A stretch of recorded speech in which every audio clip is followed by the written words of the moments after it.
Hello guys, welcome back to the part 2 of Build Your Internship Project series, and in today's video we are going to do the designing and prototyping of our project. So without wasting any time, let's begin.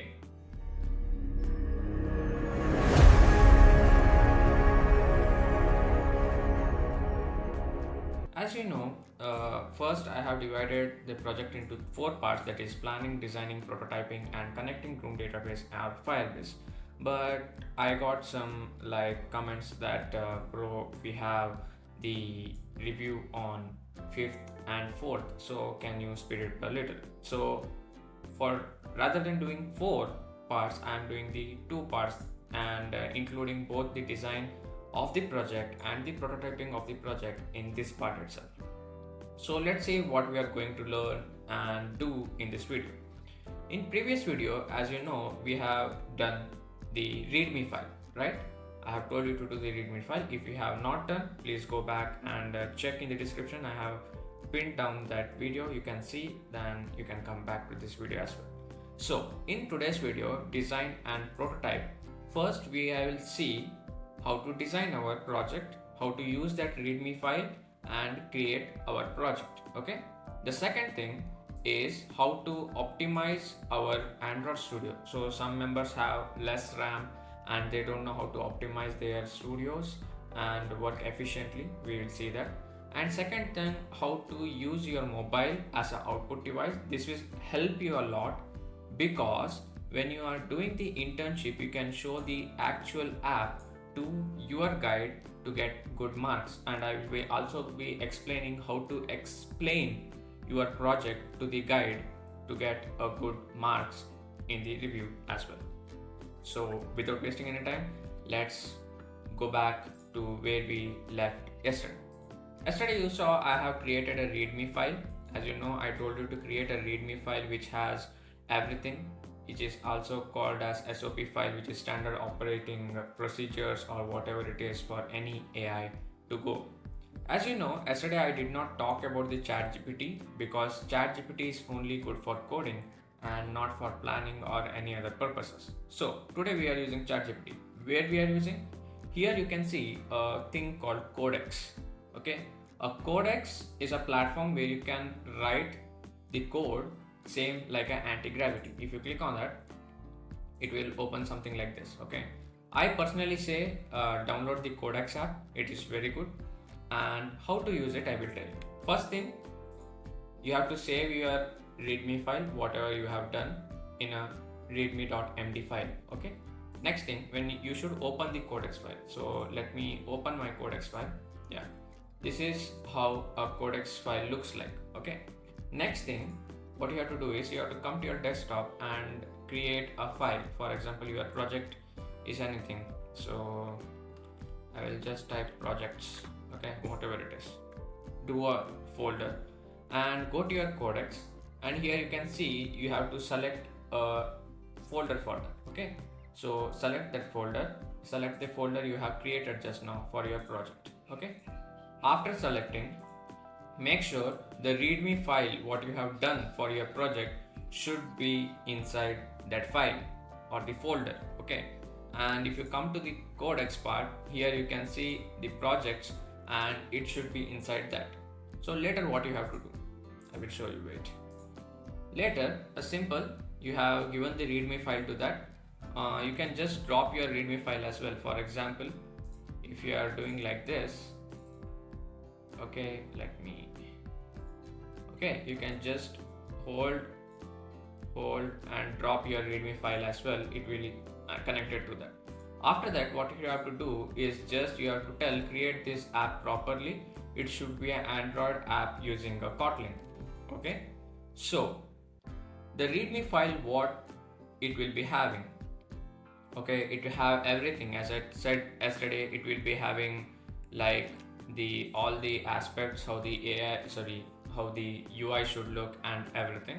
So I have given that readme file as well. So after that, it will generate every single file for you. For example, everything. Okay, then what you have to do, how to get that app into your Android Studio. So just after that, everything, for example, it may takes time. For example, I cannot show you because I have only have 10% of my rate limits, so I cannot show you how to create it, but this is the procedure you should do. Okay, you have to just give and it will build you in 15 or 20 minutes. Okay, after that you should know which project file you have done. Okay, for example, my project file mine is this. Okay, you have to go to your Android Studio, you have to click on this, you have to click open, and here you have to go to your desktop and choose where you kept that file. For example, mine is this folder and I will select this folder. Okay, after selecting is, for me it came directly, but it will load so much of time and you can directly see all the files in here. Okay, so this is all the files and I will show you now how to run this. For example, so many of people have problem that they are getting errors. Okay, so wait a second, I will show you. For example, you have some errors. Here you have some errors and you don't know how to solve it. For example, let me create an error. So create this, I will remove this. Okay, I have to create some error. What I have to create, I will create dot dot dot. Yeah, here you can see the error. Okay, but you don't know how to fix this error. So what you have to do, for example, if I click on, you can see I cannot see the run button because it is not working. So you will get something like this in your Android Studio. So let me remove this first. Okay, if you get any error, for example, if you, let me make some error here. Okay, and I click sync now, so it got the error. Okay, and here you can see fix with AI option. For you it is not showing because you did not on one option that is called Gemini AI in your Android Studio. How to on this? The 1 2 3 4 5th button of your what you can say Android Studio is the agent button. So you have to log in with your Google account for that. Okay, after that, if you get any error in your terminal, you can just click on fix with AI and it will correct the prompt. And how good it is, because sometimes you don't know what dependencies to call and sometimes you don't know what to do with other things as well. So you can just give your prompt to the Gemini AI and it not only the correcting the error, if you want to improvise your project as well, you can do it. Okay, while this is correcting the error, I will show you how to optimize your what you can say Android Studio. Okay, first thing is you should not have any emulators. Okay, as you can see, the Gemini AI has given that this is the error. You can just keep all and it will be corrected, and if I click on try again, the error is solved. So this is how you correct your error using Gemini AI. So this is the thing I told you, use Gemini for your prompts because it is directly connected to Android Studio. Okay, so next, how to optimize your Android Studio. First thing, if you have low RAM, delete this. The emulators will take so much of storage from your laptop or anything, so delete this. If you delete, how can you see your project? The second thing what you have to do is, for example, I will show you. Let me show you how to connect your, first you have to take a USB type cable. Okay, for example, the charger you have to take that cable and you have to connect to your mobile. After that, you have to go to your settings. Okay, and you have to search your about phone and you should click on your version.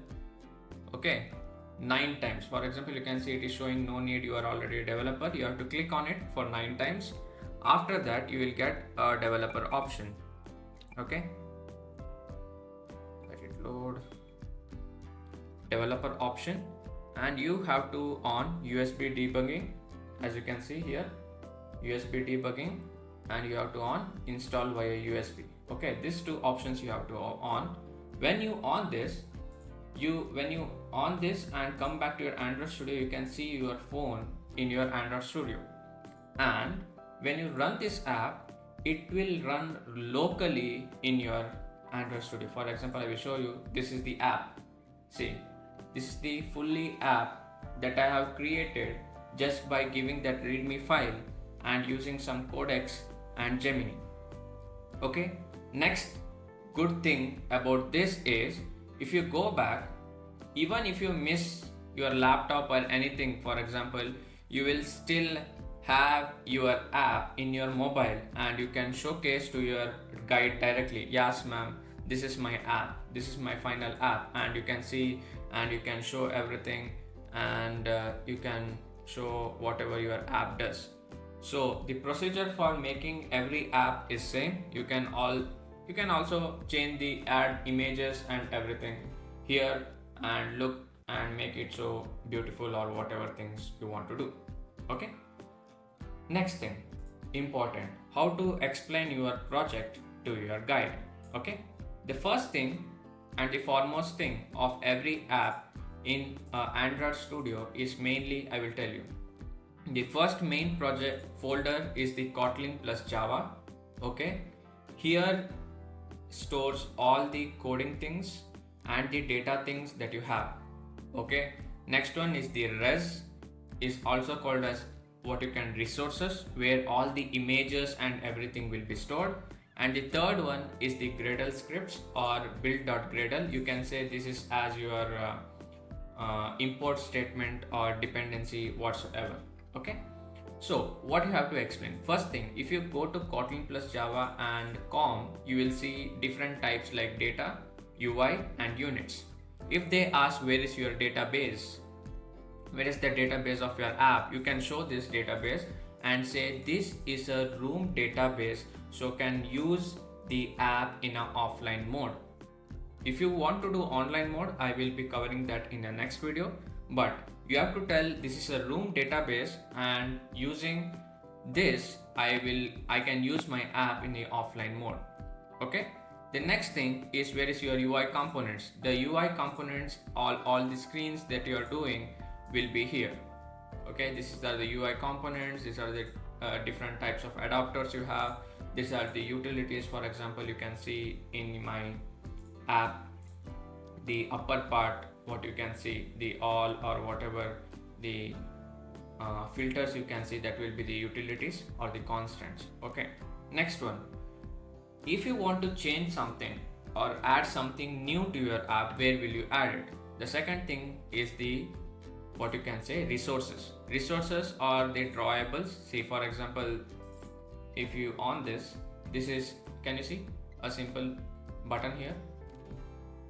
Okay, and this is the background badge color, this is the app logo, and every single thing is saved here. The XML files or whatever, the colors of your app, the what you can say left side, right side, what are the animations you will see in your app will be saved in here. Okay, so you have to explain all the resources that will be needed for an app to run will be saved in the res file. The third important thing will be your Gradle file. So you can say the Gradle is a head or the heart of your app, where everything will be stored. Okay, so this was all about today's video. I guess you will get the whole app that you can show in your presentation and do that off. If they ask, you can say I'm still building on the backend, and say whatever you want. Okay, in the next video I will be explaining how you can connect a Firebase backend to your app and making it online. For example, more people can use at a similar time, like real-time database authentication and everything. Hope you like this video, and if you have any doubts, you can comment down in the comment box, or you can directly contact me in the Discord as well. So thank you for watching and keep coding. All the best for the review.